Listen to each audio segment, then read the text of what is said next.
بسم الله الرحمن الرحيم. ألف لام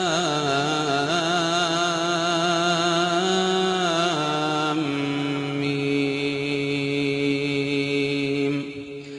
ذلك الكتاب لا ريب فيه هدى للمتقين الذين يؤمنون بالغيب ويقيمون الصلاة ومما رزقناهم ينفقون والذين يؤمنون بما أنزل إليك وما أنزل من قبلك وبالآخرة هم يوقنون أولئك على هدى من ربهم وأولئك هم المفلحون. إن الذين كفروا سواء عليهم أأنذرتهم أم لم تنذرهم لا يؤمنون. ختم الله على قلوبهم وعلى سمعهم وعلى أبصارهم غشاوة ولهم عذاب عظيم. ومن الناس من يقول آمنا بالله وباليوم الآخر وما هم بمؤمنين يخادعون الله والذين آمنوا وما يخدعون إلا أنفسهم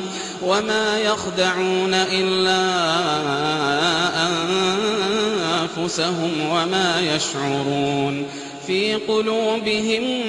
مرض فزادهم الله مرضا ولهم عذاب أليم بما كانوا يكذبون. وإذا قيل لهم لا تفسدوا في الأرض قالوا إنما نحن مصلحون ألا إنهم هم المفسدون ولكن لا يشعرون. وإذا قيل لهم آمنوا كما آمن الناس قالوا أنؤمن كما آمن السفهاء ألا إنهم هم السفهاء ولكن لا يعلمون. وإذا لقوا الذين آمنوا قالوا آمنا وإذا خلوا إلى شياطينهم قالوا إنا معكم إنما نحن مستهزئون. الله يستهزئ بهم ويمدهم في طغيانهم يعمهون. أولئك الذين اشتروا الضلالة بالهدى فما ربحت تجارتهم وما كانوا مهتدين. مثلهم كمثل الذي استوقد نارا فلما أضاءت ما حوله ذهب الله بنورهم وتركهم في ظلمات لا يبصرون. صم بكم عمي فهم لا يرجعون. أو كصيب من السماء فيه ظلمات ورعد وبرق يجعلون أصابعهم في آذانهم من الصواعق حذر الموت والله محيط بالكافرين. يكاد البرق يخطف أبصارهم كلما أضاء لهم مشوا فيه وإذا أظلم عليهم قاموا ولو شاء الله لذهب بسمعهم وأبصارهم إن الله على كل شيء قدير. يا أيها الناس اعبدوا ربكم الذي خلقكم والذين من قبلكم لعلكم تتقون الذي جعل لكم الأرض فراشا والسماء بناء وأنزل من السماء ماء فأخرج به من الثمرات رزقا لكم فلا تجعلوا لله أندادا وأنتم تعلمون. وإن كنتم في ريب مما نزلنا على عبدنا فأتوا بسورة من مثله وادعوا شهداءكم من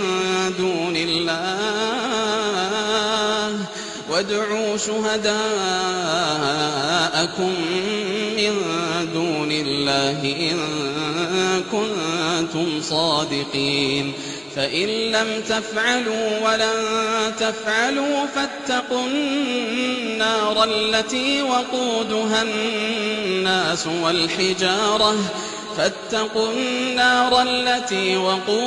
الناس والحجارة أعدت للكافرين.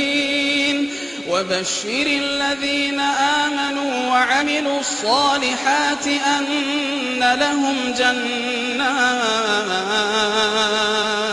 أن لهم جنات تجري من تحتها الأنهار كلما رزقوا منها من ثمرة رزقا قالوا هذا الذي رزقنا من قبل وأتوا به متشابها ولهم فيها أزواج مطهرة وهم فيها خالدون. إن الله لا يستحيي أن يضرب مثلا ما بعوضة فما فوقها فأما الذين آمنوا فيعلمون أنه الحق من ربهم وأما الذين كفروا فيقولون ماذا أراد الله بهذا مثلا يضل به كثيرا ويهدي به كثيرا وما يضل به إلا الفاسقين الذين ينقضون عهد الله من بعد ميثاقه ويقطعون ما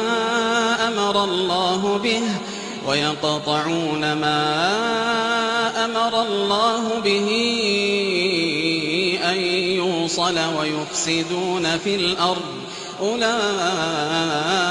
هم الخاسرون. كيف تكفرون بالله وكنتم أمواتا فأحياكم ثم يميتكم ثم يحييكم ثم إليه ترجعون. هو الذي خلق لكم ما في الأرض جميعا ثم استوى إلى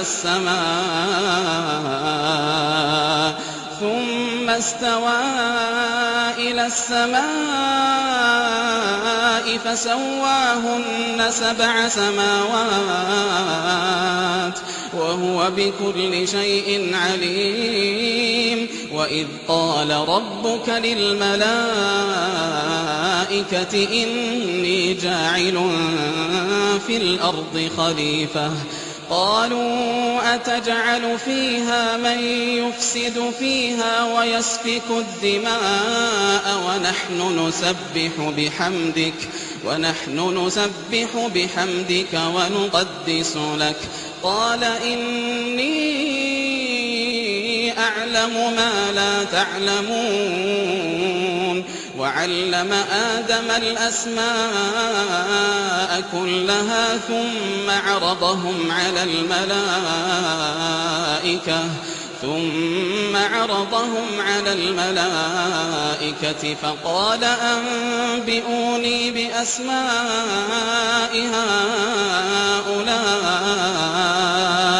فقال أنبئوني بأسماء هؤلاء إن كنتم صادقين قالوا سبحانك لا علم لنا إلا ما علمتنا إنك أنت العليم الحكيم قال يا آدم أنبئهم بأسمائهم فلما أنبأهم بأسمائهم قال ألم أقل لكم إني أعلم غيب السماوات والأرض وأعلم ما تبدون وما كنتم تكتمون وإذ قلنا للملائكة اسجدوا لآدم فسجدوا إلا إبليس أبى واستكبر وكان من الكافرين وقلنا يا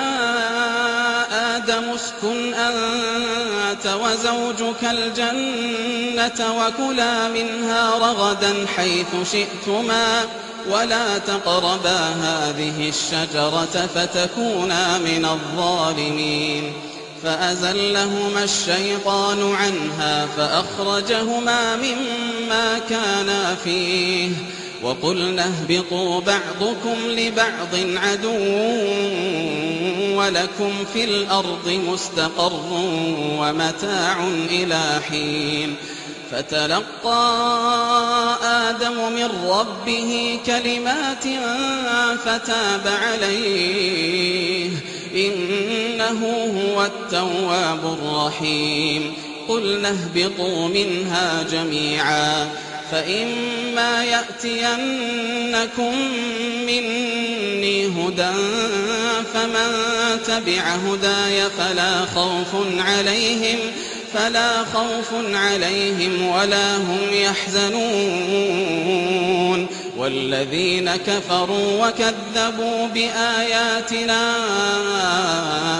أولئك أصحاب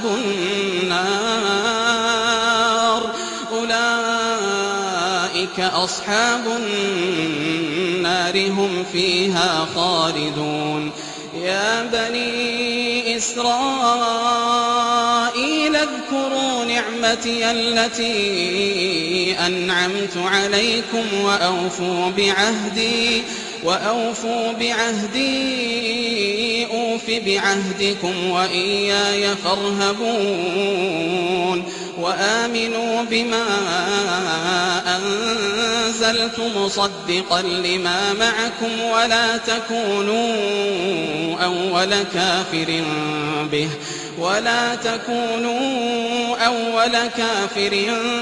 به ولا تشتروا بآياتي ثمنا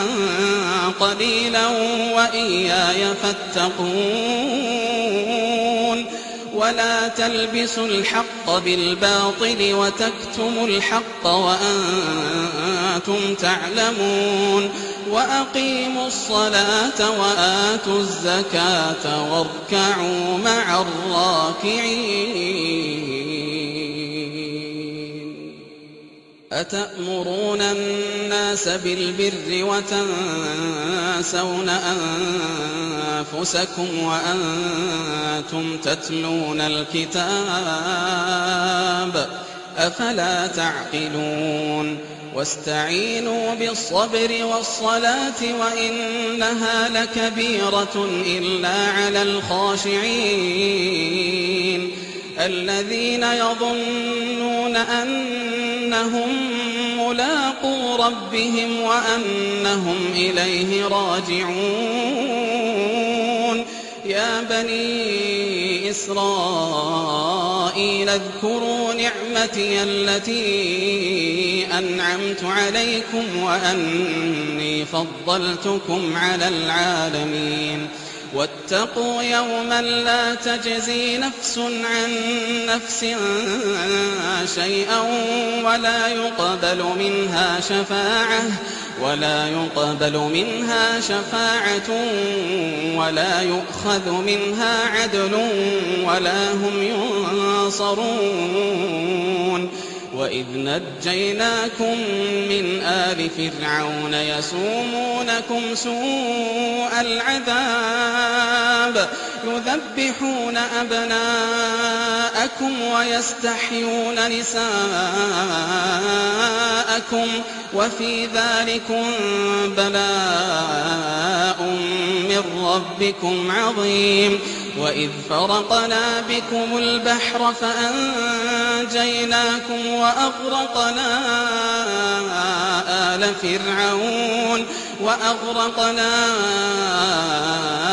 آل فرعون وأنتم تنظرون وإذ واعدنا موسى 40 ليلة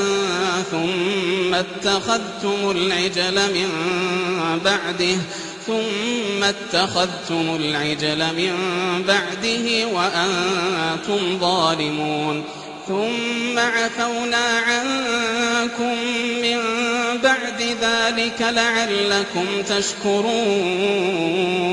وإذ آتينا موسى الكتاب والفرقان لعلكم تهتدون وإذ قال موسى لقومه يا قوم إنكم ظلمتم أنفسكم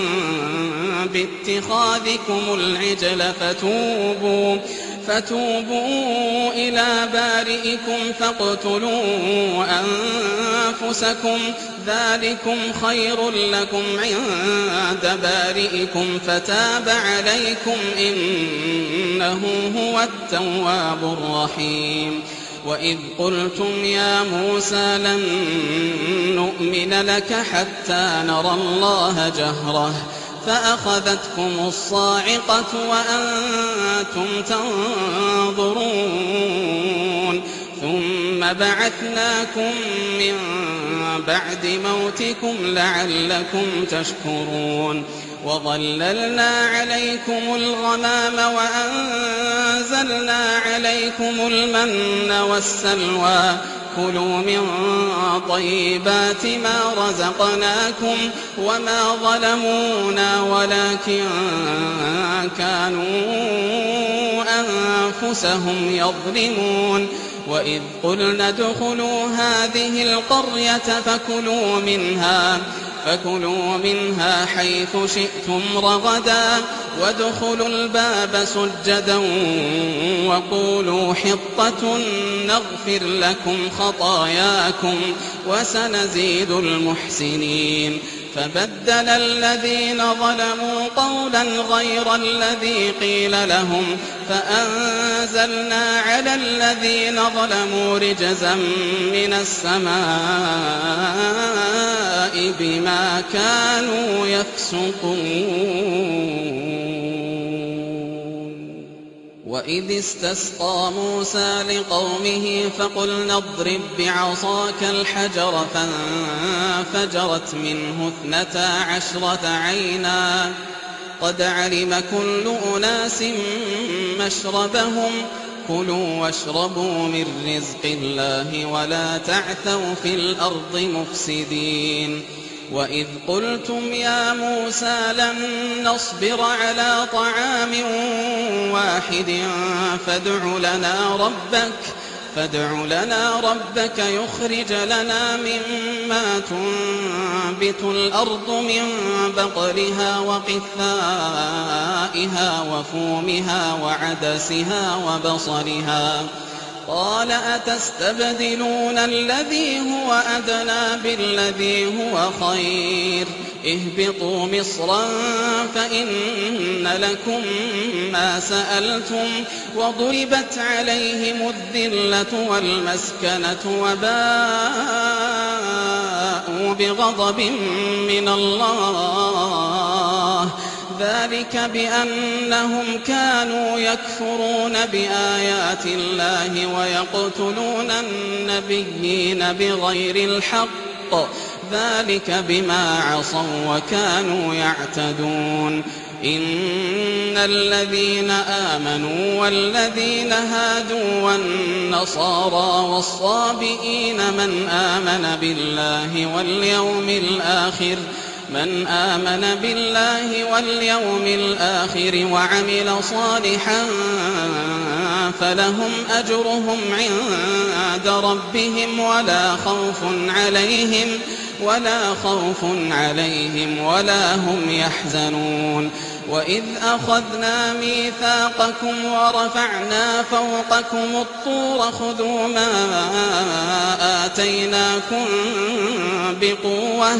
خذوا ما آتيناكم بقوة واذكروا ما فيه لعلكم تتقون ثم توليتم من بعد ذلك فلولا فضل الله عليكم ورحمته لكنتم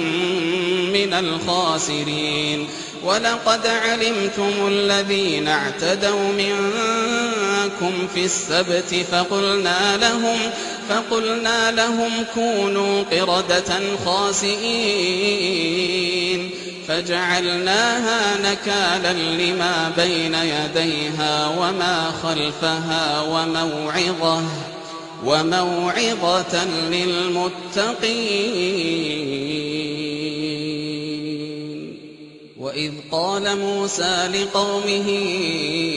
إن الله يأمركم أن تذبحوا بقرة قالوا أتتخذنا هزوا قال أعوذ بالله أن أكون من الجاهلين قالوا ادع لنا ربك يبين لنا ما هي قال إنه يقول إنها بقرة لا فارض ولا بكر عوان بين ذلك فافعلوا ما تؤمرون قالوا ادع لنا ربك يبين لنا ما لونها قال إنه يقول إنها بقرة صفراء فاقع لونها تسر الناظرين قالوا ادع لنا ربك يبين لنا ما هي إن البقرة شابه علينا وإنا إن شاء الله لمهتدون قال إنه يقول إنها بقرة لا ذلول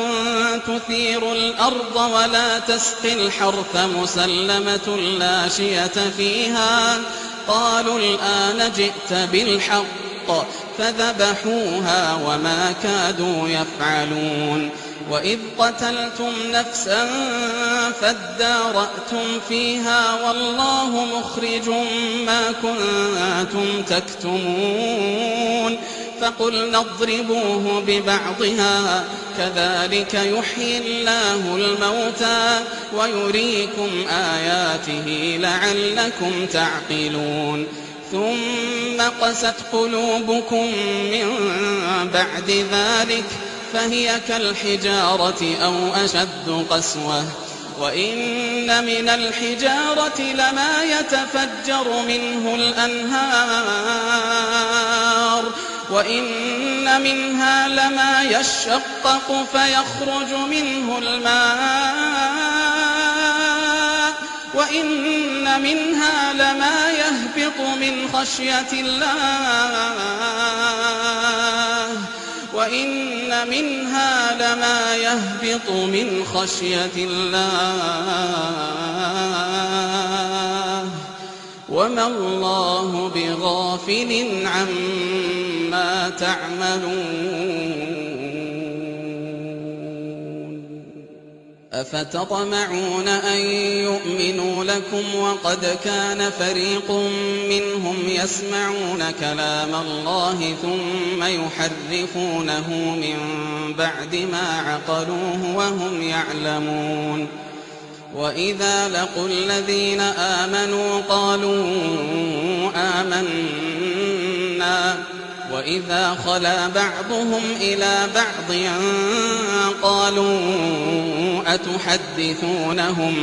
قالوا أتحدثونهم بما فتح الله عليكم ليحاجوكم به عند ربكم أفلا تعقلون أولا يعلمون أن الله يعلم ما يسرون وما يعلنون ومنهم أميون لا يعلمون الكتاب إلا أماني وإن هم إلا يظنون فويل للذين يكتبون الكتاب بأيديهم ثم يقولون هذا من عند الله ليشتروا به ثمنا قليلا فويل لهم مما كتبت أيديهم وويل لهم مما يكسبون وقالوا لن تمسنا النار إلا أياما معدودة قل أتخذتم عند الله عهدا فلن يخلف الله عهده أم تقولون على الله ما لا تعلمون بلى من كسب سيئة وأحاطت به خطيئته فأولئك أصحاب النار هم فيها خالدون والذين آمنوا وعملوا الصالحات أولئك أصحاب الجنة هم فيها خالدون وإذ أخذنا ميثاق بني إسرائيل لا تعبدون إلا الله وبالوالدين إحسانا وذي القربى واليتامى والمساكين وقولوا للناس حسنا وأقيموا الصلاة وآتوا الزكاة ثم توليتم إلا قليلا منكم وأنتم معرضون وإذ أخذنا ميثاقكم لا تسفكون دماءكم ولا تخرجون أنفسكم من دياركم ثم أقررتم وأنتم تشهدون ثم أنتم هؤلاء تقتلون أنفسكم وتخرجون فريقا منكم من ديارهم تظاهرون عليهم بالإثم والعدوان وإن يأتوكم أسارى تفادوهم وهو محرم عليكم إخراجهم أفتؤمنون ببعض الكتاب وتكفرون ببعض فما جزاء من يفعل ذلك منكم إلا خزي في الحياة الدنيا ويوم القيامة يردون إلى أشد العذاب وما الله بغافل عما تعملون أولئك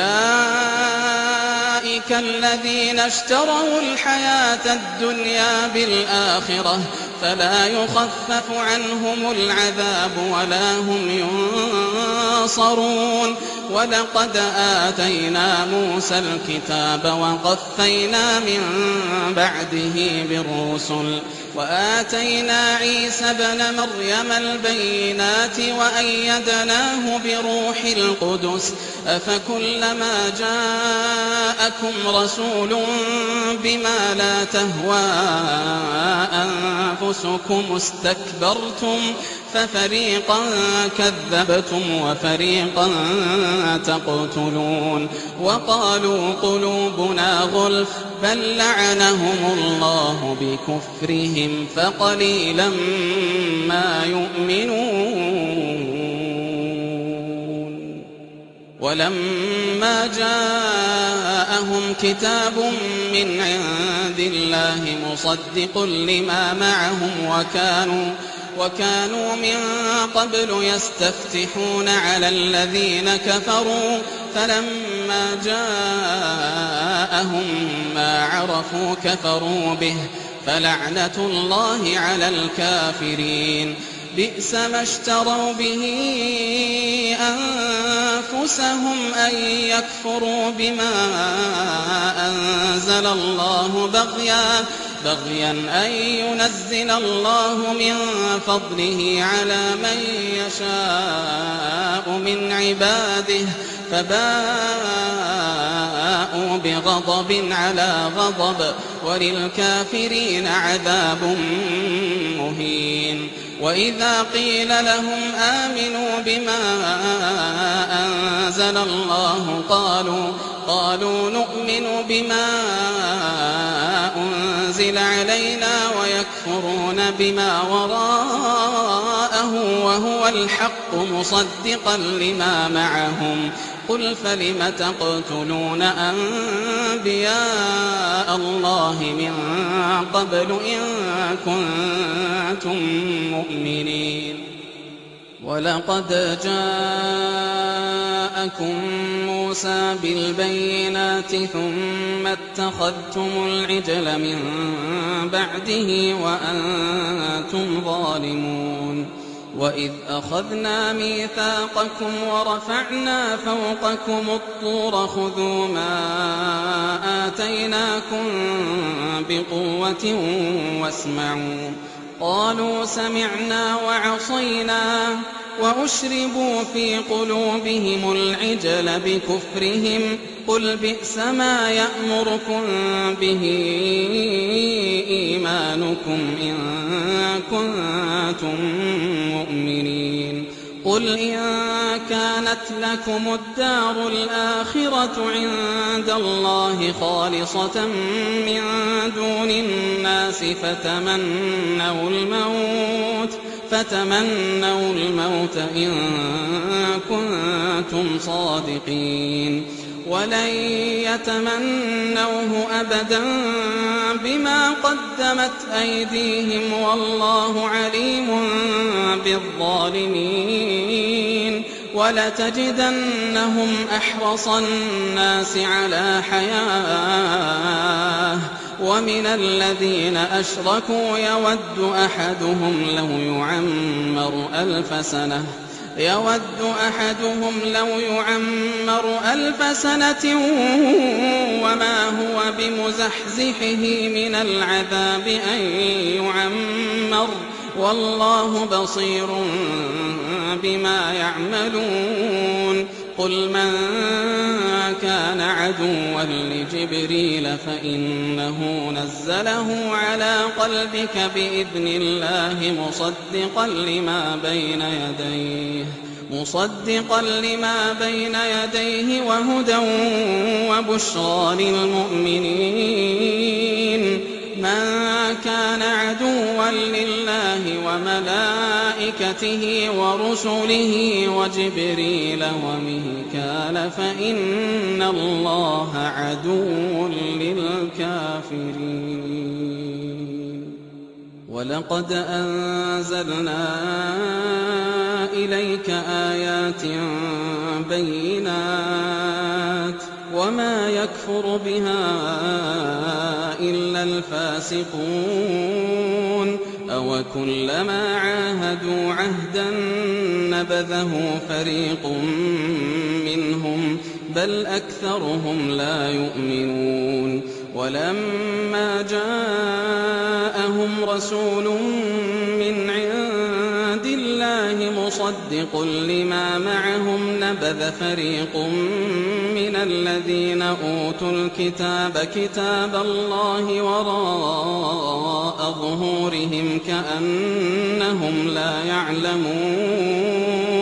واتبعوا ما تتلو الشياطين على ملك سليمان وما كفر سليمان ولكن الشياطين كفروا يعلمون الناس السحر وما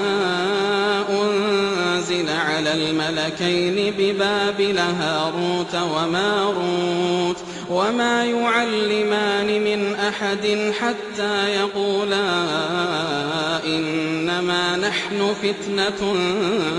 فلا تكفر فيتعلمون منهما ما يفرقون به بين المرء وزوجه وما هم بضارين به من أحد إلا بإذن الله ويتعلمون ما يضرهم ولا ينفعهم ولقد علموا لمن اشتراه ما له في الآخرة من خلاق ولبئس ما شروا به أنفسهم لو كانوا يعلمون ولو أنهم آمنوا واتقوا لمثوبة من عند الله خير لو كانوا يعلمون يا أيها الذين آمنوا لا تقولوا راعنا وقولوا انظرنا واسمعوا وللكافرين عذاب أليم ما يود الذين كفروا من أهل الكتاب ولا المشركين أن ينزل عليكم من خير من ربكم والله يختص برحمته من يشاء والله ذو الفضل العظيم ما ننسخ من آية أو ننسها نأت بخير منها أو مثلها ألم تعلم أن الله على كل شيء قدير ألم تعلم أن الله له ملك السماوات والأرض وما لكم من دون الله من ولي ولا نصير أم تريدون أن تسألوا رسولكم كما سئل موسى من قبل ومن يتبدل الكفر بالإيمان فقد ضل سواء السبيل ود كثير من أهل الكتاب لو يردونكم من بعد إيمانكم كفارا حسدا من عند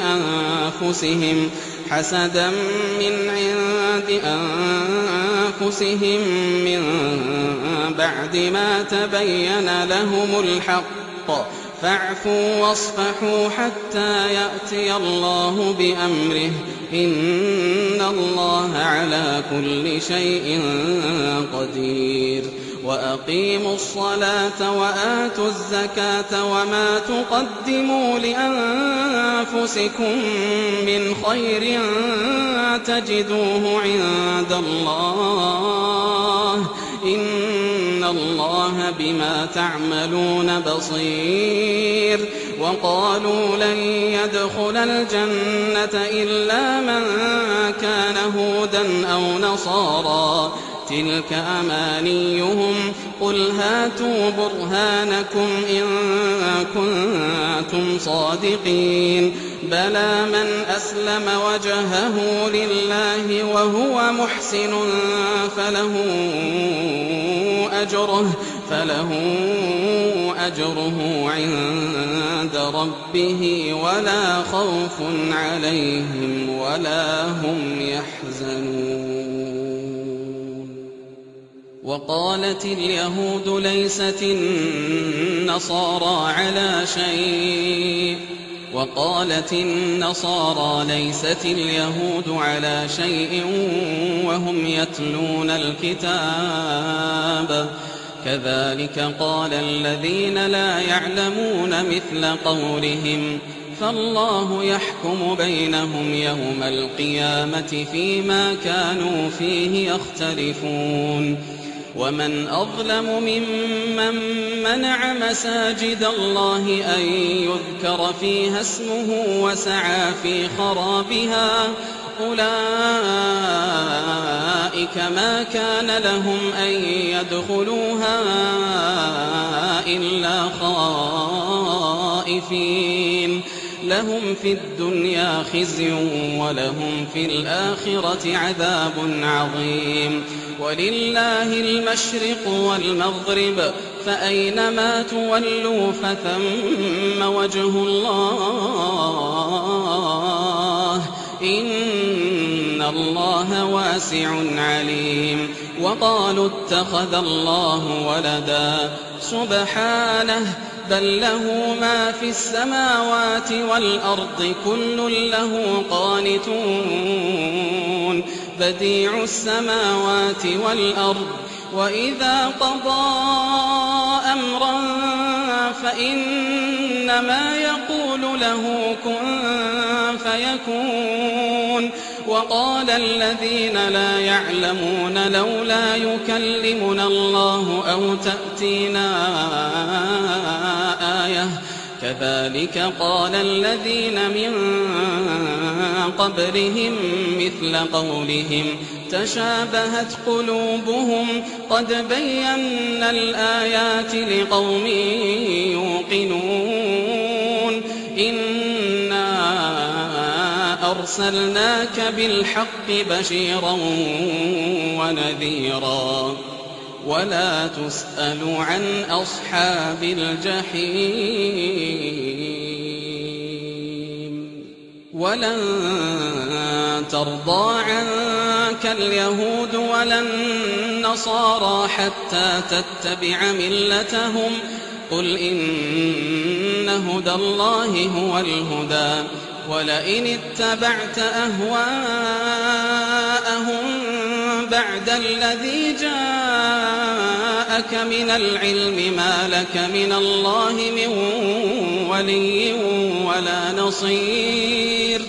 الذين آتيناهم الكتاب يتلونه حق تلاوته أولئك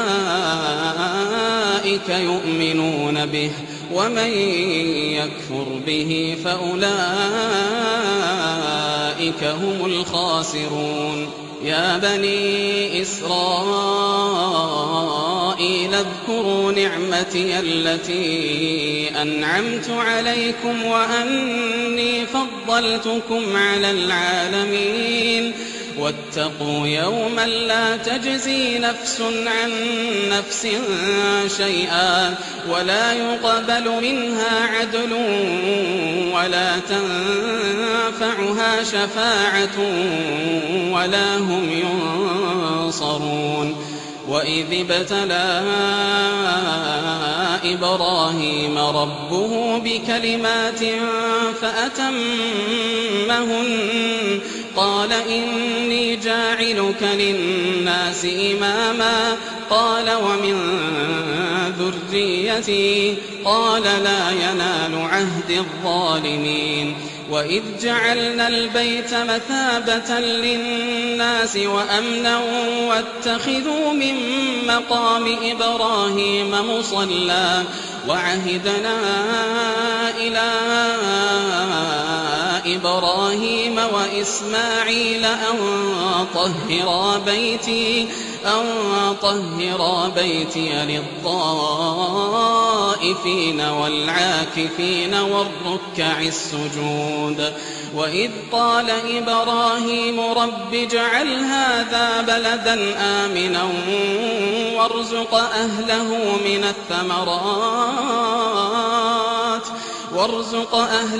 من الثمرات من آمن منهم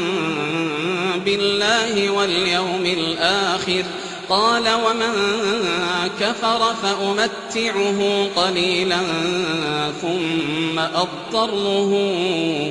إلى عذاب النار وبئس المصير. وإذ يرفع إبراهيم القواعد من البيت وإسماعيل ربنا تقبل منا إنك أنت السميع العليم. ربنا واجعلنا مسلمين لك ومن ذريتنا أمة مسلمة لك وأرنا مناسكنا وتب علينا إنك أنت التواب الرحيم. ربنا وابعث فيهم رسولا منهم يتلو عليهم آياتك ويعلمهم الكتاب والحكمة ويزكيهم إنك أنت العزيز الحكيم. ومن يرغب عن ملة إبراهيم إلا من سفه نفسه ولقد اصطفيناه في الدنيا وإنه في الآخرة لمن الصالحين. إذ قال له ربه أسلم قال أسلمت لرب العالمين. ووصى بها إبراهيم بنيه ويعقوب يا بني إن الله اصطفى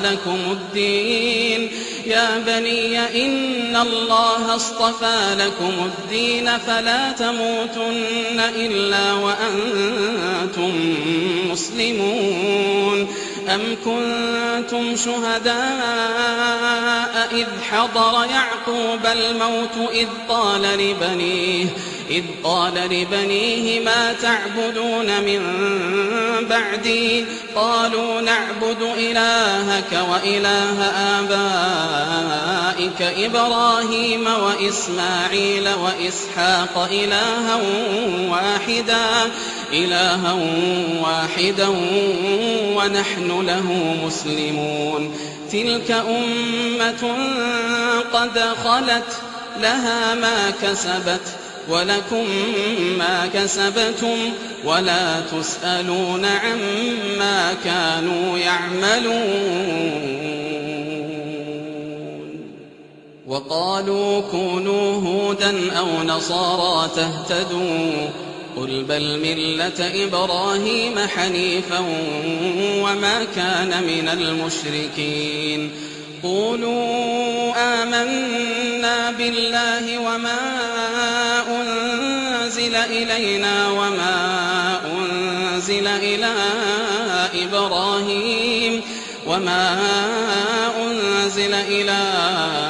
إبراهيم وإسماعيل وإسحاق ويعقوب والأسباط وما أوتي موسى وعيسى وما أوتي النبيون من ربهم لا نفرق بين أحد منهم ونحن له مسلمون. فإن آمنوا بمثل ما آمنتم به فقد اهتدوا وإن تولوا فإنما هم في شقاق فسيكفيكهم الله وهو السميع العليم. صبغة الله ومن أحسن من الله صبغة ونحن له عابدون. قل أتحاجوننا في الله وهو ربنا وربكم ولنا أعمالنا ولكم أعمالكم ونحن له مخلصون أم تقولون إن إبراهيم وإسماعيل وإسحاق ويعقوب والأسباط كانوا هودا أو نصارى قل أأنتم أعلم أم الله ومن أظلم ممن كتم شهادة عنده من الله وما الله بغافل عما تعملون تلك أمة قد خلت لها ما كسبت ولكم ما كسبتم ولا تسألون عما كانوا يعملون سيقول السفهاء من الناس ما ولاهم عن قبلتهم التي كانوا عليها قل لله المشرق والمغرب يهدي من يشاء إلى صراط مستقيم وكذلك جعلناكم أمة وسطا لتكونوا شهداء على الناس ويكون الرسول عليكم شهيدا وما جعلنا القبلة التي كنت عليها إلا لنعلم من يتبع الرسول ممن ينقلب على عقبيه وإن كانت لكبيرة إلا على الذين هدى الله وما كان الله ليضيع إيمانكم إن الله بالناس لرؤوف رحيم قد نرى تقلب وجهك في السماء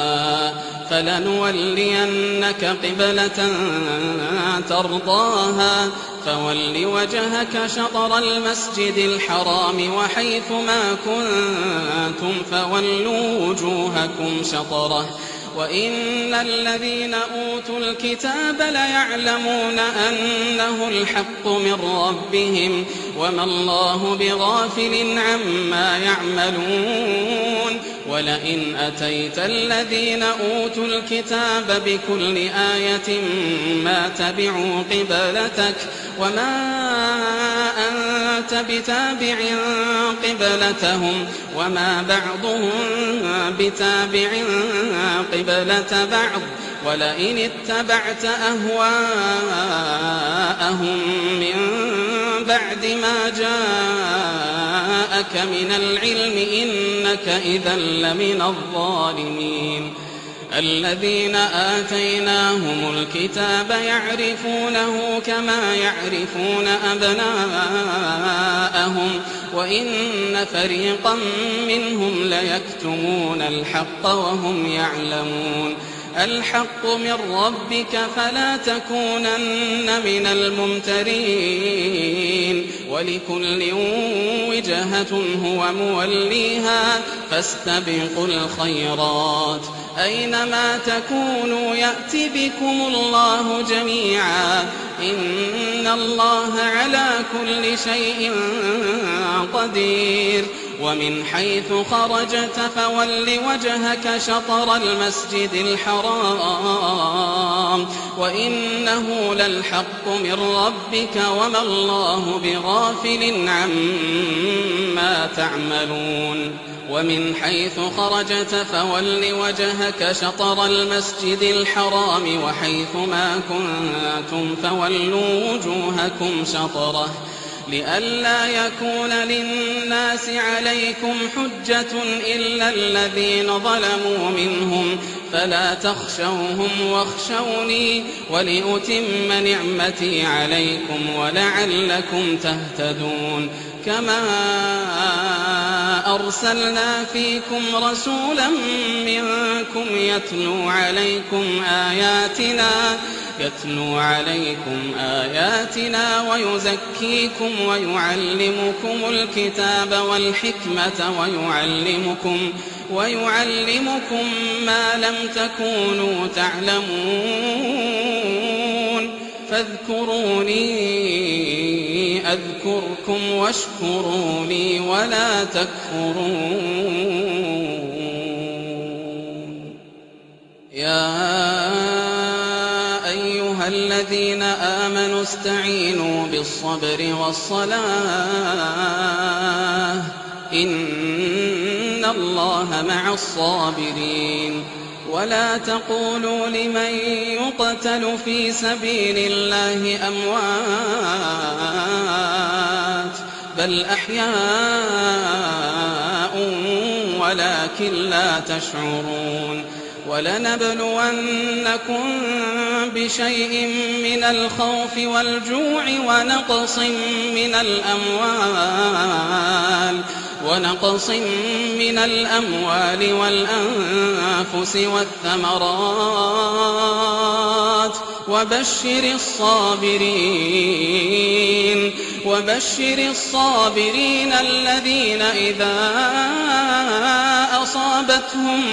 مصيبة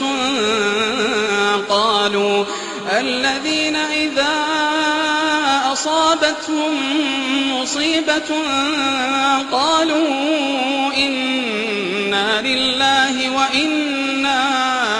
إليه راجعون. أولئك عليهم صلوات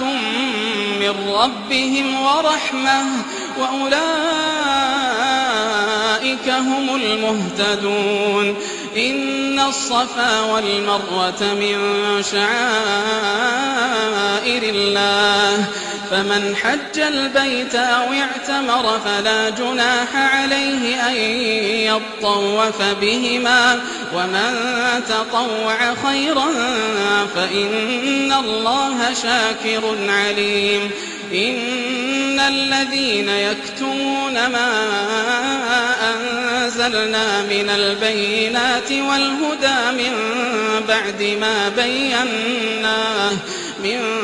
بعد ما بيناه للناس في الكتاب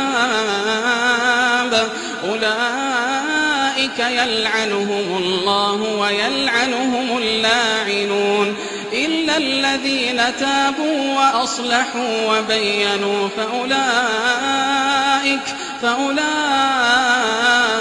أتوب عليهم وأنا التواب الرحيم. إن الذين كفروا وماتوا وهم كفار أولئك عليهم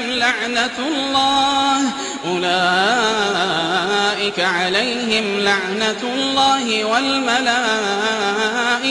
والناس أجمعين خالدين فيها لا يخفف عنهم العذاب ولا هم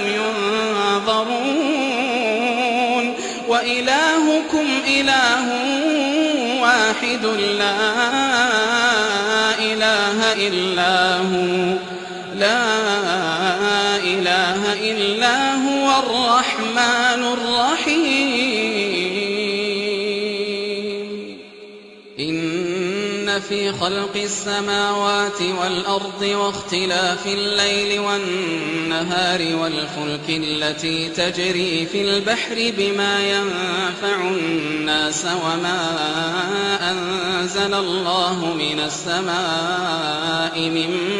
ماء فأحيا به الأرض بعد موتها وبث فيها من كل دابة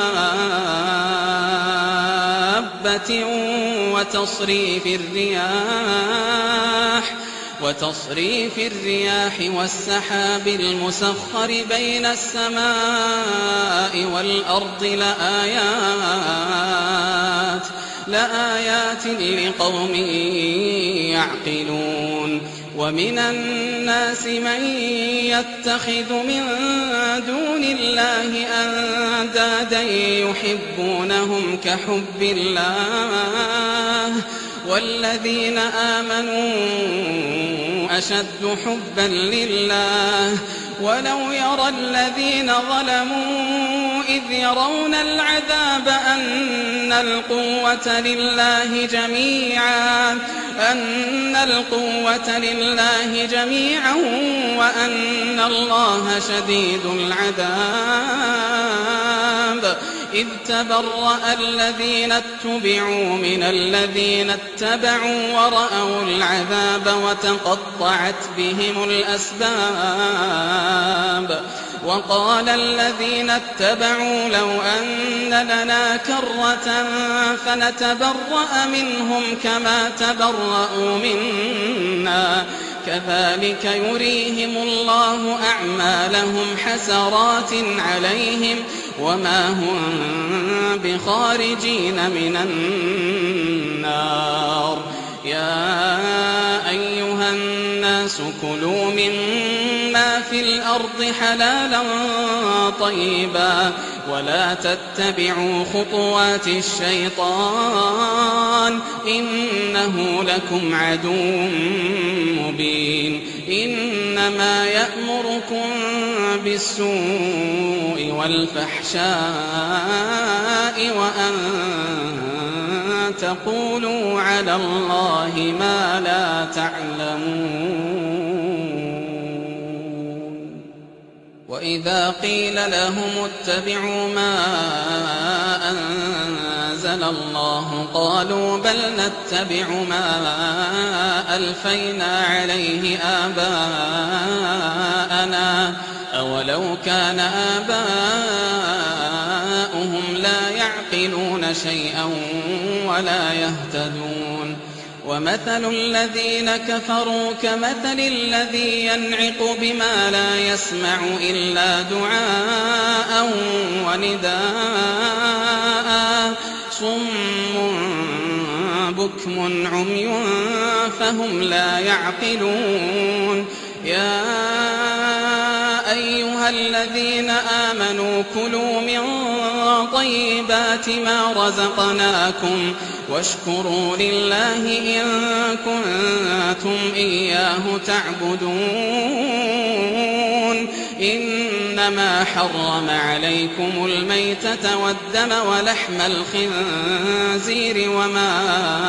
أهل به لغير الله فمن اضطر غير باغ ولا عاد فلا إثم عليه إن الله غفور رحيم إن الذين يكتمون ما أنزل الله من الكتاب ويشترون به ثمنا قليلا أولئك ما يأكلون في بطونهم إلا النار ولا يكلمهم الله يوم القيامة ولا يزكيهم ولهم عذاب أليم أولئك الذين اشتروا الضلالة بالهدى والعذاب بالمغفرة فما أصبرهم على النار ذلك بأن الله نزل الكتاب بالحق وإن الذين اختلفوا في الكتاب لفي شقاق بعيد ليس البر أن تولوا وجوهكم قبل المشرق والمغرب ولكن البر من آمن بالله واليوم الآخر والملائكة والكتاب والنبيين وآتى المال على حبه ذوي القربى واليتامى والمساكين وابن السبيل والسائلين وفي الرقاب وأقام الصلاة وآتى الزكاة والموفون بعهدهم إذا عاهدوا والصابرين في البأساء والضراء وحين البأس أولئك الذين صدقوا وأولئك هم المتقون يا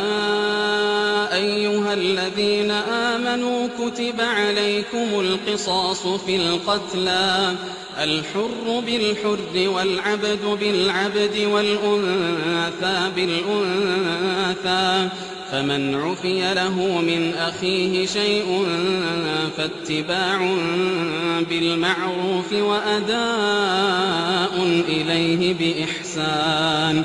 ذلك تخفيف من ربكم ورحمة فمن اعتدى بعد ذلك فله عذاب أليم ولكم في القصاص حياة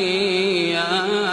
أولي الألباب لعلكم تتقون كتب عليكم إذا حضر أحدكم الموت إن ترك خيرا الوصية للوالدين والأقربين بالمعروف حقا على المتقين فمن بدله بعدما سمعه فإنما إثمه على الذين يبدلونه إن الله سميع عليم فمن خاف من موص جنفا أو إثما فأصلح بينهم فلا إثم عليه إن الله غفور رحيم يا أيها الذين آمنوا كتب عليكم الصيام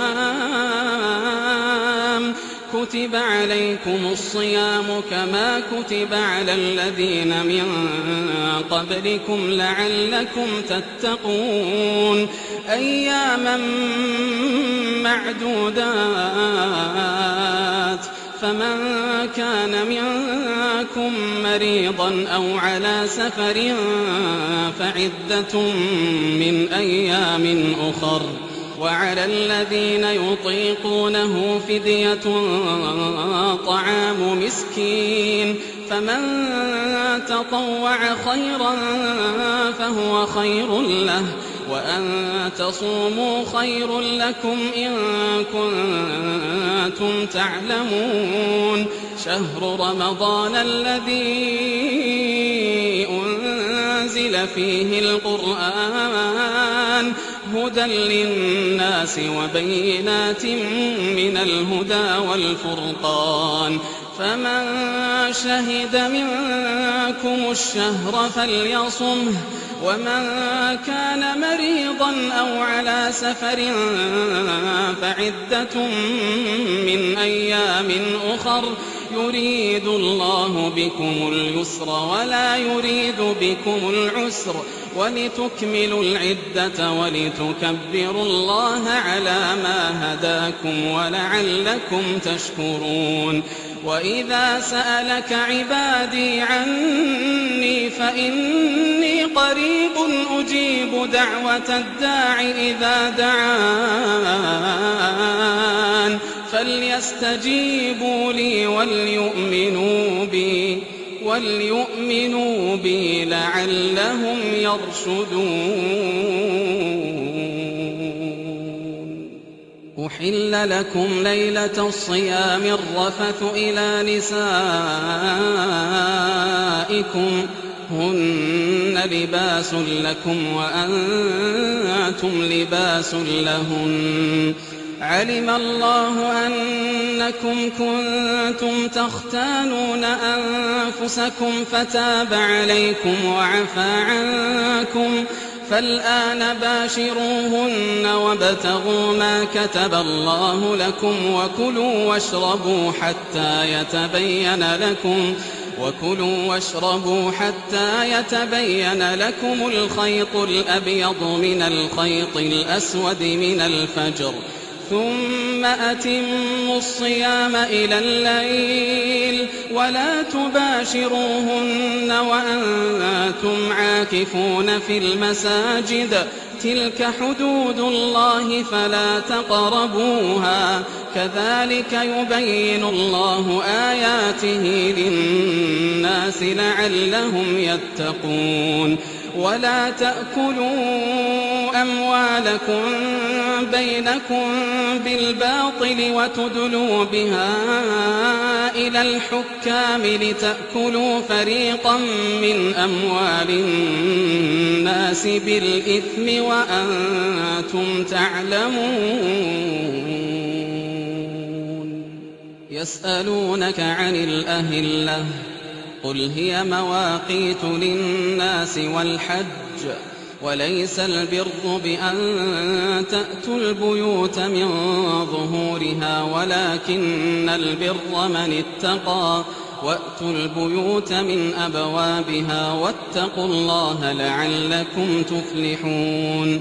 وقاتلوا في سبيل الله الذين يقاتلونكم ولا تعتدوا إن الله لا يحب المعتدين. واقتلوهم حيث ثقفتموهم وأخرجوهم من حيث أخرجوكم والفتنة أشد من القتل ولا تقاتلوهم عند المسجد الحرام حتى يقاتلوكم فيه فإن قاتلوكم فاقتلوهم كذلك جزاء الكافرين. فإن انتهوا فإن الله غفور رحيم. وقاتلوهم حتى لا تكون فتنة ويكون الدين لله فإن انتهوا فلا عدوان إلا على الظالمين. الشهر الحرام بالشهر الحرام والحرمات قصاص فمن اعتدى عليكم فاعتدوا عليه بمثل ما اعتدى عليكم واتقوا الله واعلموا أن الله مع المتقين. وأنفقوا في سبيل الله ولا تلقوا بأيديكم إلى التهلكة وأحسنوا إن الله يحب المحسنين. وأتموا الحج والعمرة لله فإن أحصرتم فما استيسر من الهدي ولا تحلقوا رؤوسكم حتى يبلغ الهدي محله فمن كان منكم مريضا أو به أذى من رأسه ففدية من صيام أو صدقة أو نسك. فإذا أمنتم فمن تمتع بالعمرة إلى الحج فما استيسر من الهدي فمن لم يجد فصيام 3 أيام في الحج و7 إذا رجعتم تلك 10 كاملة ذلك لمن لم يكن أهله حاضر المسجد الحرام. واتقوا الله واعلموا أن الله شديد العقاب. الحج أشهر معلومات فمن فرض فيهن الحج فلا رفث ولا فسوق ولا جدال في الحج وما تفعلوا من خير يعلمه الله وتزودوا فإن خير الزاد التقوى واتقون يا أولي الألباب. ليس عليكم جناح أن تبتغوا فضلا من ربكم فإذا أفضتم من عرفات فاذكروا الله عند المشعر الحرام واذكروه كما هداكم وإن كنتم من قبله لمن الضالين. ثم أفيضوا من حيث أفاض الناس واستغفروا الله إن الله غفور رحيم. فإذا قضيتم مناسككم فاذكروا الله كذكركم آباءكم أو أشد ذكرا فمن الناس من يقول ربنا آتنا في الدنيا وما له في الآخرة من خلاق ومنهم من يقول ربنا آتنا في الدنيا حسنة ومنهم من يقول ربنا آتنا في الدنيا حسنة وفي الآخرة حسنة وقنا عذاب النار أولئك لهم نصيب مما كسبوا والله سريع الحساب واذكروا الله في أيام معدودات فمن تعجل في يومين فلا إثم عليه ومن تأخر فلا إثم عليه لمن اتقى واتقوا الله واعلموا أنكم إليه تحشرون ومن الناس من يعجبك قوله في الحياة الدنيا ويشهد الله على ما في قلبه وهو ألد الخصام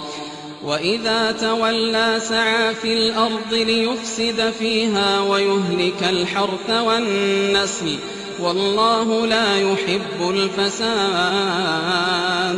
وإذا قيل له اتق الله أخذته العزة بالإثم فحسبه جهنم ولبئس المهاد ومن الناس من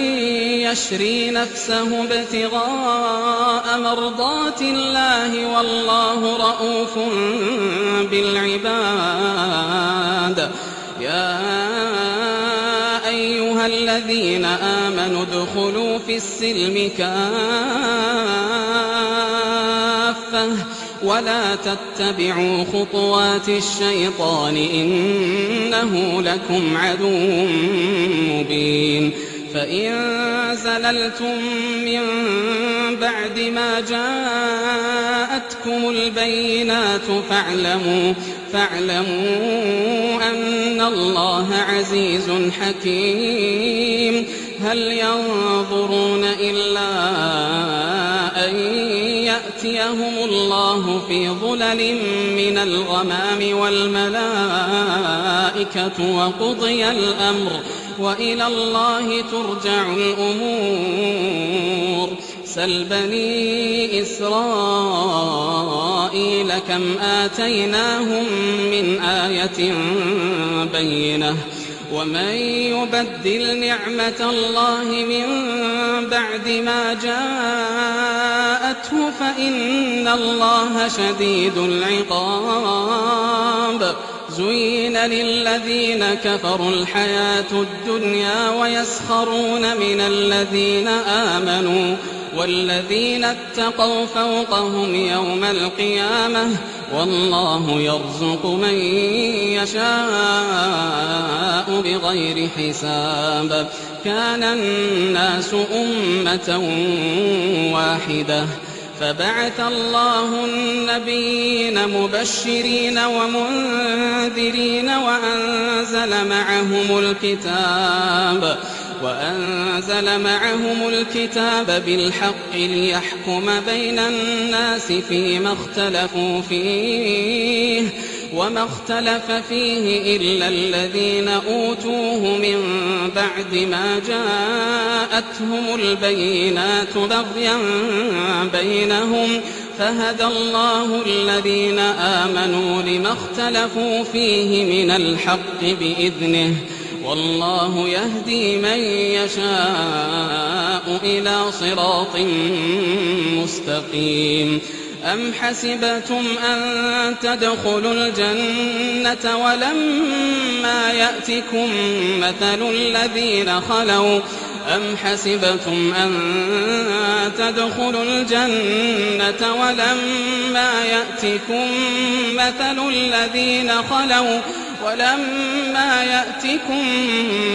الذين خلوا من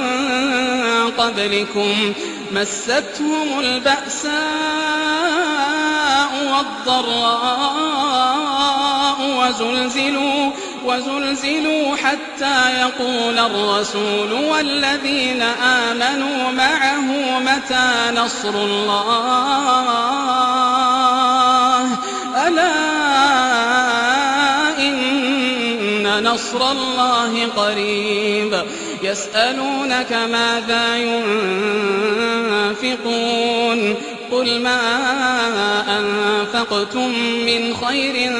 فللوالدين والأقربين واليتامى والمساكين وابن السبيل وما تفعلوا من خير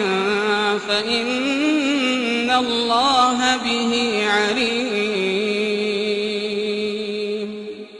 كتب عليكم القتال وهو كره لكم وعسى أن تكرهوا شيئا وهو خير لكم وعسى أن تحبوا شيئا وهو شر لكم والله يعلم وأنتم لا تعلمون يسألونك عن الشهر الحرام قتال فيه قل قتال فيه كبير وصد عن سبيل الله وكفر به والمسجد الحرام وإخراج أهله منه أكبر عند الله والفتنة أكبر من القتل ولا يزالون يقاتلونكم حتى يردوكم عن دينكم إن استطاعوا ومن يرتد منكم عن دينه فيمت وهو كافر فأولئك حبطت أعمالهم في الدنيا والآخرة وأولئك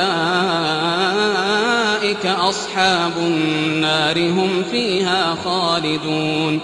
إن الذين آمنوا والذين هاجروا وجاهدوا في سبيل الله أولئك يرجون رحمة الله والله غفور رحيم يسألونك عن الخمر والميسر قل فيهما إثم كبير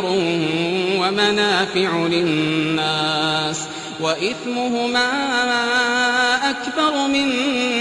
نفعهما ويسألونك ماذا ينفقون قل العفو كذلك يبين الله لكم الآيات لعلكم تتفكرون في الدنيا والآخرة ويسألونك عن اليتامى قل إصلاح لهم خير وإن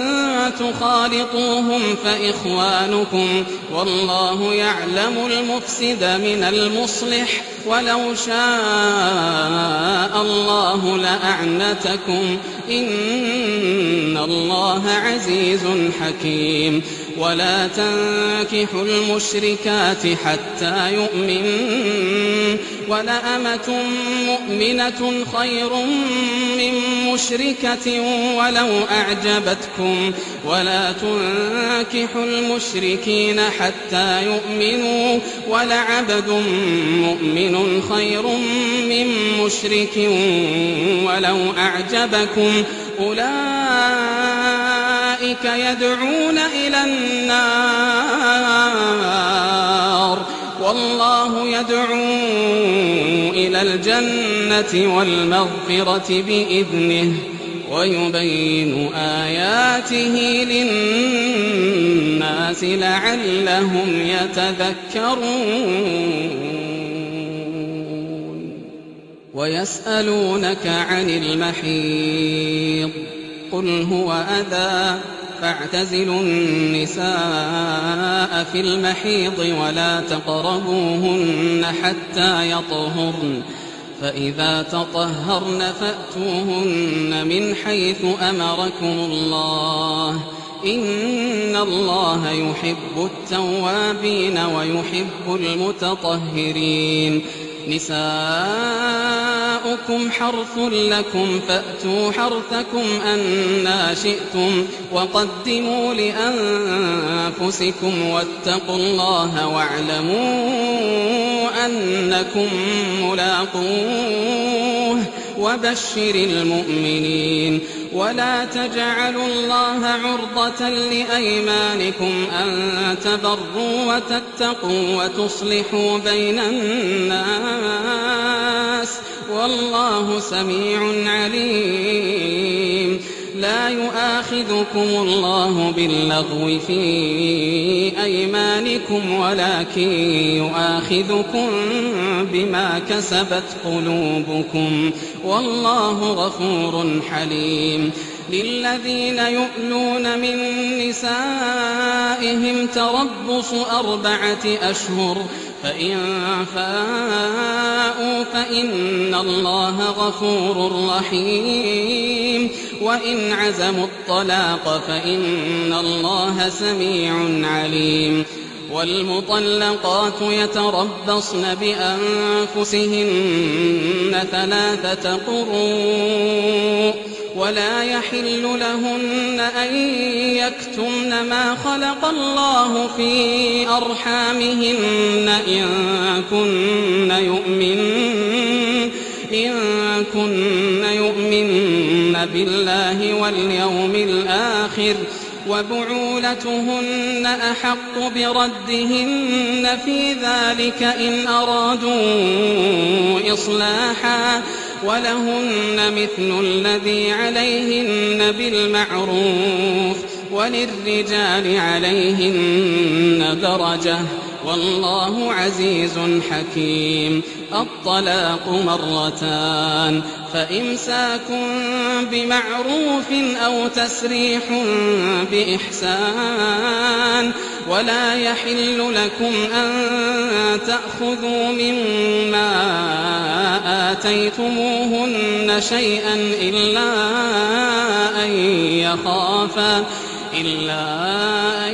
يخافا ألا يقيما حدود الله فإن خفتم ألا يقيما حدود الله فلا جناح عليهما فيما افتدت به تلك حدود الله فلا تعتدوها ومن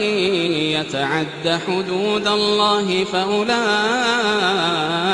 هم الظالمون فإن طلقها فلا تحل له من بعد حتى تنكح زوجا غيره فإن طلقها فلا جناح عليهما أن يتراجعا إن ظنا أن يقيما حدود الله وتلك حدود الله يبينها لقوم يعلمون وإذا طلقتم النساء فبلغن أجلهن فأمسكوهن بمعروف أو سرحوهن بمعروف ولا تمسكوهن ضرارا لتعتدوا ومن يفعل ذلك فقد ظلم نفسه ولا تتخذوا آيات الله هزوا واذكروا نعمة الله عليكم وما أنزل عليكم من الكتاب والحكمة يعظكم به واتقوا الله واعلموا أن الله بكل شيء عليم وإذا طلقتم النساء فبلغن أجلهن فلا تعضلوهن أن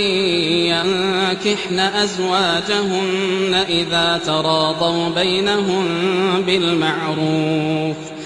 ذلك يوعظ به من كان منكم يؤمن بالله واليوم الآخر ذلكم أزكى لكم وأطهر والله يعلم وأنتم لا تعلمون والوالدات يرضعن أولادهن حولين كاملين لمن أراد أن يتم الرضاعة وعلى المولود له رزقهن وكسوتهن بالمعروف لا تكلف نفس إلا وسعها لا تضار والدة بولدها ولا مولود له بولده وعلى الوارث مثل ذلك فإن أرادا فصالا عن تراض منهما وتشاور فلا جناح عليهما وإن أردتم أن تسترضعوا أولادكم فلا جناح عليكم إذا سلمتم ما آتيتم بالمعروف واتقوا الله واعلموا أن الله بما تعملون بصير والذين يتوفون منكم ويذرون أزواجا يتربصن بأنفسهن 4 أشهر وعشرا فإذا بلغن أجلهن فلا جناح عليكم فيما فعلن في أنفسهن بالمعروف والله بما تعملون خبير ولا جناح عليكم فيما عرضتم به من خطبة النساء أو أكننتم في أنفسكم علم الله أنكم ستذكرونهن ولكن لا تواعدوهن سرا إلا أن تقولوا قولا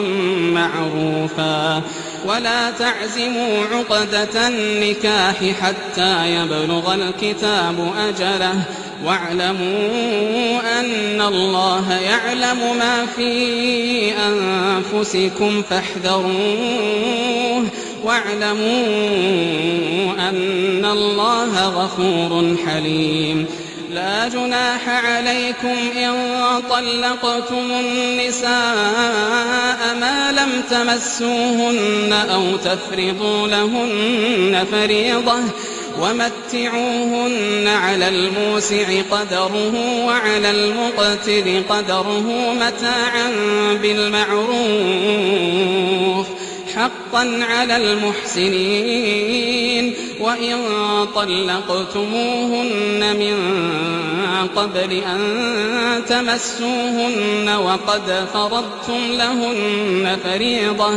فنصف ما فرضتم إلا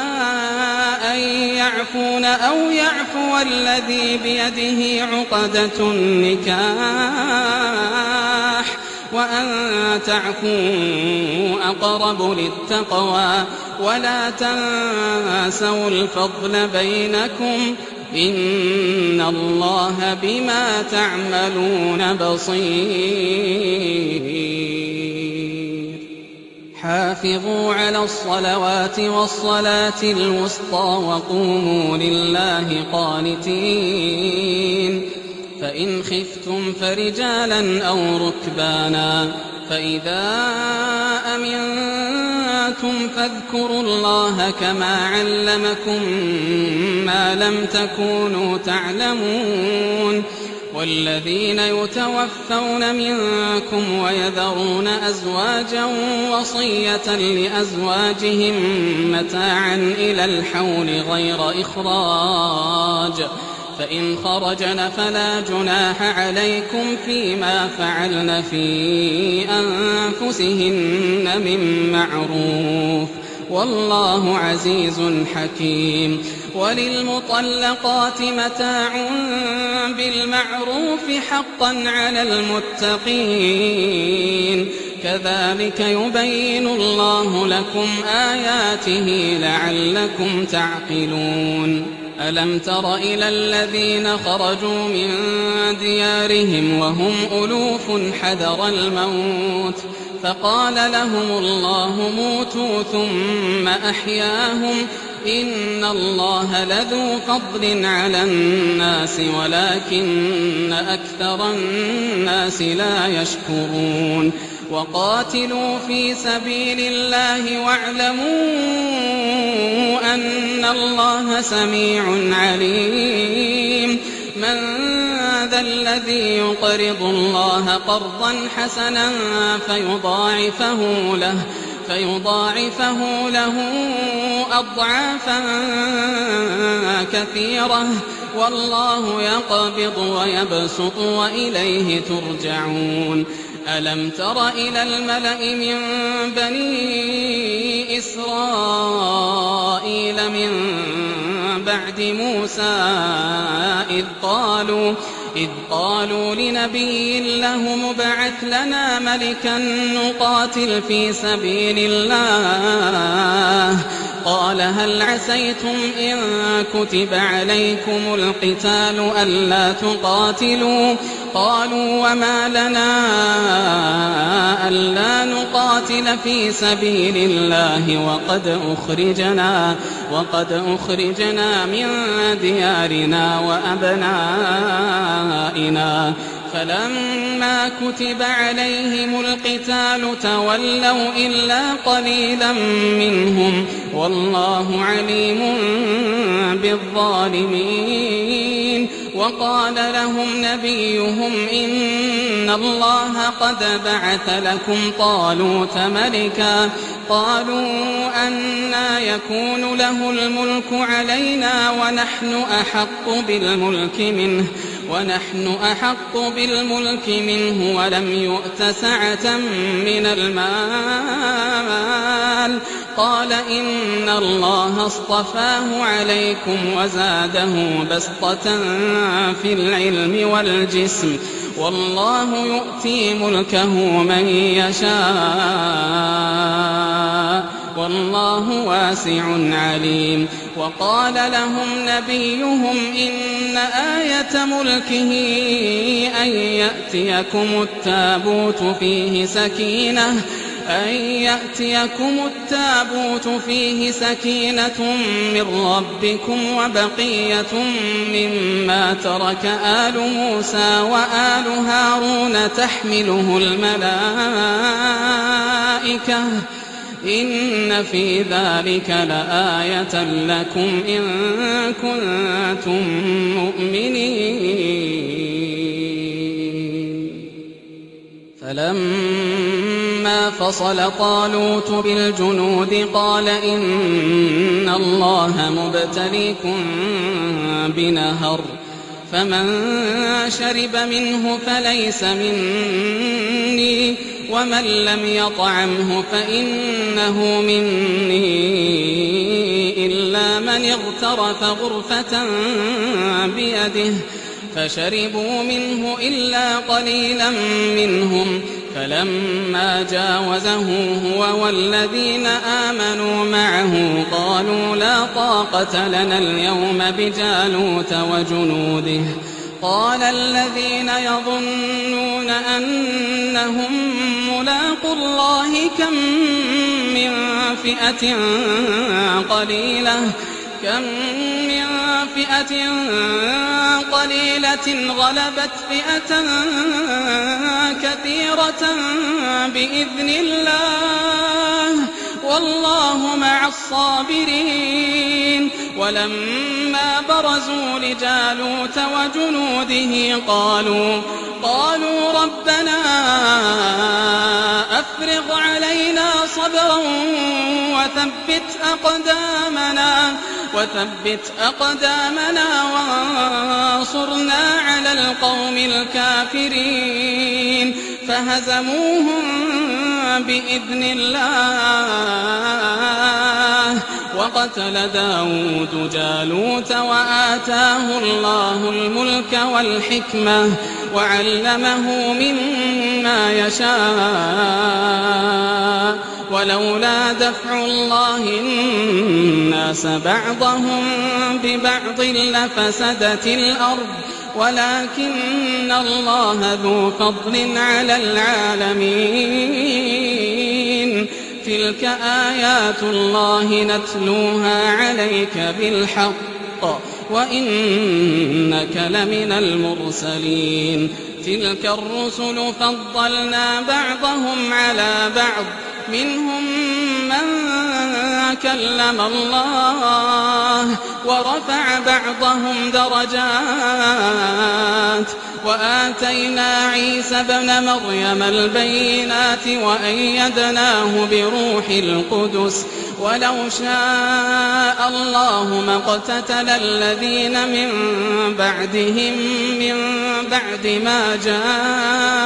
جاءتهم البينات ولكن اختلفوا فمنهم من آمن ومنهم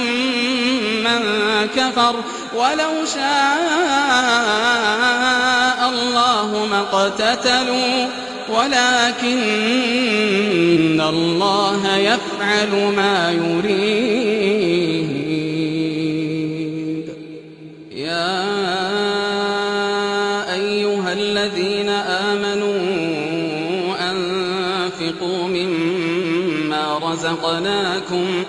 أنفقوا مما رزقناكم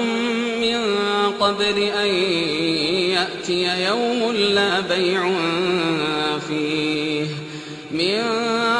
أن يأتي يوم لا بيع فيه ولا خلة ولا شفاعة والكافرون هم الظالمون الله لا إله إلا هو الحي القيوم لا تأخذه سنة ولا نوم له ما في السماوات وما في الأرض من ذا الذي يشفع عنده إلا بإذنه يعلم ما بين أيديهم وما خلفهم ولا يحيطون بشيء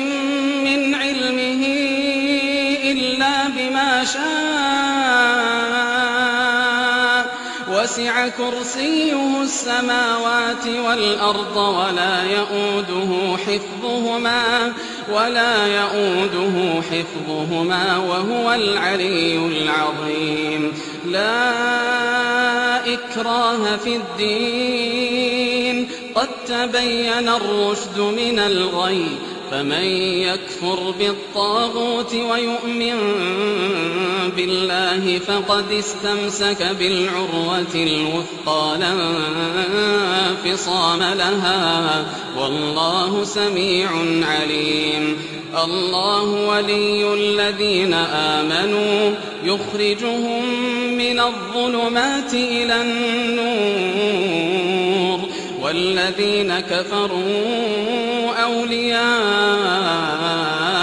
الطاغوت يخرجونهم من النور إلى الظلمات أولئك أصحاب النار هم فيها خالدون ألم تر إلى الذي حاج إبراهيم في ربه أن آتاه الله الملك إذ قال إبراهيم ربي الذي يحيي ويميت قال أنا أحيي وأميت قال إبراهيم فإن الله يأتي بالشمس من المشرق فأت بها من المغرب فبهت الذي كفر والله لا يهدي القوم الظالمين أو كالذي مر على قرية وهي خاوية على عروشها قال أنى يحيي هذه الله بعد موتها فأماته الله 100 عام ثم بعثه قال كم لبثت قال لبثت يوما أو بعض يوم قال بل لبثت 100 عام فانظر إلى طعامك وشرابك لم يتسنه وانظر إلى حمارك ولنجعلك آية للناس وانظر إلى العظام كيف ننشزها ثم نكسوها لحما فلما تبين له قال أعلم أن الله على كل شيء قدير وإذ قال إبراهيم رب أرني كيف تحيي الموتى قال أولم تؤمن قال بلى ولكن ليطمئن قلبي قال فخذ 4 من الطير فصرهن إليك ثم اجعل على كل جبل منهن جزءا ثم ادعهن يأتينك سعيا واعلم أن الله عزيز حكيم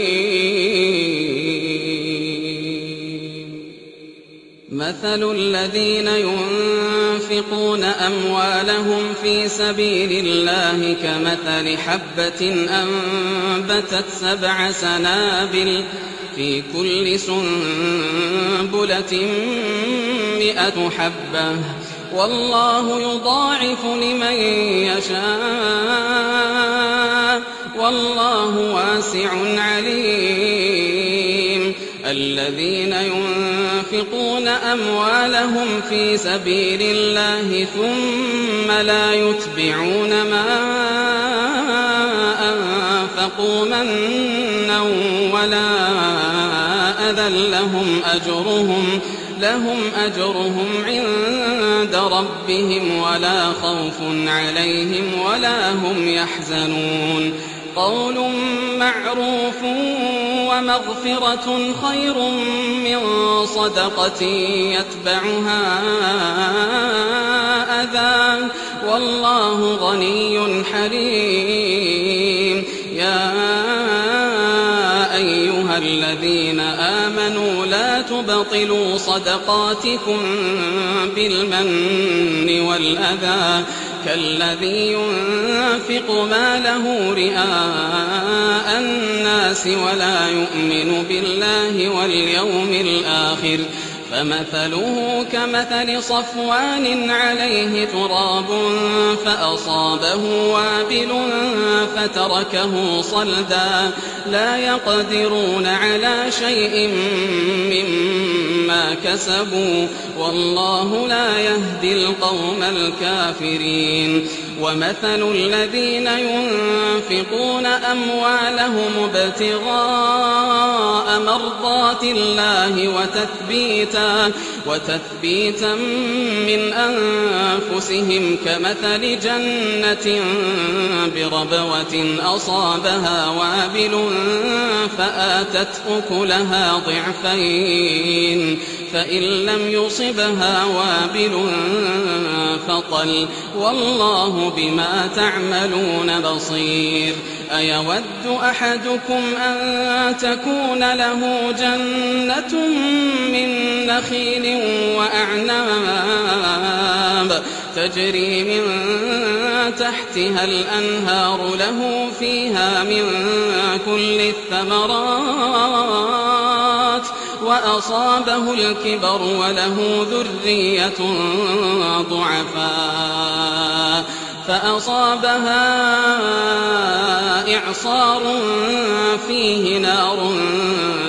فاحترقت كذلك يبين الله لكم الآيات لعلكم تتفكرون يا أيها الذين آمنوا أنفقوا من طيبات ما كسبتم ومما أخرجنا لكم من الأرض ولا تيمموا الخبيث منه تنفقون ولستم بآخذيه إلا أن تغمضوا فيه واعلموا أن الله غني حميد الشيطان يعدكم الفقر ويأمركم بالفحشاء والله يعدكم مغفرة منه وفضلا والله واسع عليم يؤتي الحكمة من يشاء ومن يؤت الحكمة فقد أوتي خيرا كثيرا وما يذكر إلا أولو الألباب وما أنفقتم من نفقة أو نذرتم من نذر فإن الله يعلمه وما للظالمين من أنصار إن تبدوا الصدقات فنعما هي وإن تخفوها وتؤتوها الفقراء فهو خير لكم ويكفر عنكم من سيئاتكم والله بما تعملون خبير ليس عليك هداهم ولكن الله يهدي من يشاء وما تنفقوا من خير فلأنفسكم وما تنفقون إلا ابتغاء وجه الله وما تنفقوا من خير يوفى إليكم وأنتم لا تظلمون للفقراء الذين أحصروا في سبيل الله لا يستطيعون ضربا في الأرض يحسبهم الجاهل أغنياء من التعفف تعرفهم بسيماهم لا يسألون الناس إلحافا وما تنفقوا من خير فإن الله به عليم الذين ينفقون أموالهم بالليل والنهار سرا وعلانية فلهم أجرهم عند ربهم ولا خوف عليهم ولا هم يحزنون الذين يأكلون الربا لا يقومون إلا كما يقوم الذي يتخبطه الشيطان من المس ذلك بأنهم قالوا إنما البيع مثل الربا وأحل الله البيع وحرم الربا فمن جاءه موعظة من ربه فانتهى فله ما سلف وأمره إلى الله ومن عاد فأولئك أصحاب النار هم فيها خالدون يمحق الله الربا ويربي الصدقات والله لا يحب كل كفار أثيم إن الذين آمنوا وعملوا الصالحات وأقاموا الصلاة وآتوا الزكاة لهم أجرهم عند ربهم ولا خوف عليهم ولا هم يحزنون يا أيها الذين آمنوا اتقوا الله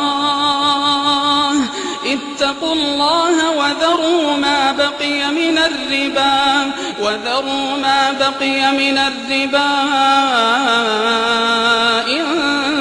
كنتم فإن لم تفعلوا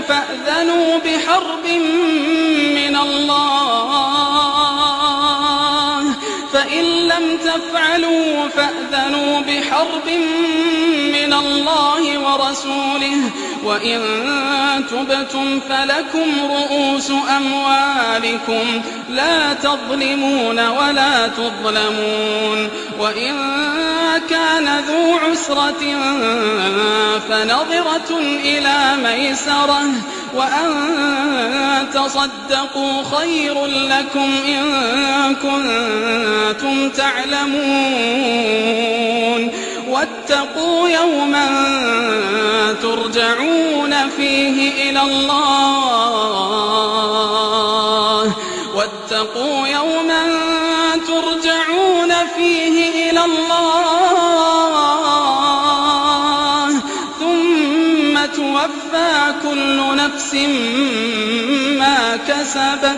ثم توفى كل نفس ما كسبت وهم لا يظلمون يا أيها الذين آمنوا إذا تداينتم بدين إلى أجل مسمى فاكتبوه وليكتب بينكم كاتب بالعدل ولا يأب كاتب أن يكتب كما علمه الله فليكتب وليملل الذي عليه الحق وليتق الله ربه ولا يبخس منه شيئا فإن كان الذي عليه الحق سفيها أو ضعيفا أو لا يستطيع أن يمل هو فليملل وليه بالعدل واستشهدوا شهيدين من رجالكم فإن لم يكونا رجلين فرجل وامرأتان ممن ترضون من الشهداء أن تضل إحداهما فتذكر إحداهما الأخرى ولا يأبى الشهداء إذا ما دعوا ولا تسأموا أن تكتبوه صغيرا أو كبيرا إلى أجله ذلكم أقسط عند الله وأقوم للشهادة وأدنى ألا ترتابوا إلا أن تكون تجارة حاضرة تديرونها بينكم فليس عليكم جناح ألا تكتبوها وأشهدوا إذا تبايعتم ولا يضار كاتب ولا شهيد وإن تفعلوا فإنه فسوق بكم واتقوا الله ويعلمكم الله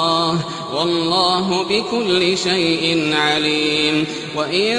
كنتم على سفر ولم تجدوا كاتبا فرهان مقبوضة فإن أمن بعضكم بعضا فليؤدي الذي اؤتمن أمانته وليتق الله ربه ولا تكتموا الشهادة ومن يكتمها فإنه آثم قلبه والله بما تعملون عليم لله ما في السماوات وما في الأرض وإن تبدوا ما في أنفسكم أو تخفوه يحاسبكم به الله فيغفر لمن يشاء ويعذب من يشاء والله على كل شيء قدير آمن الرسول بما أنزل إليه من ربه والمؤمنون كل آمن بالله وملائكته وكتبه ورسله لا نفرق بين أحد من رسله وقالوا سمعنا وأطعنا غفرانك ربنا وإليك المصير. لا يكلف الله نفسا إلا وسعها لها ما كسبت وعليها ما اكتسبت ربنا لا تؤاخذنا إن نسينا أو أخطأنا ربنا ولا تحمل علينا إصرا كما حملته على الذين من قبلنا ربنا ولا تحملنا ما لا طاقة لنا به واعف عنا واغفر لنا وارحمنا أنت مولانا فانصرنا على القوم الكافرين.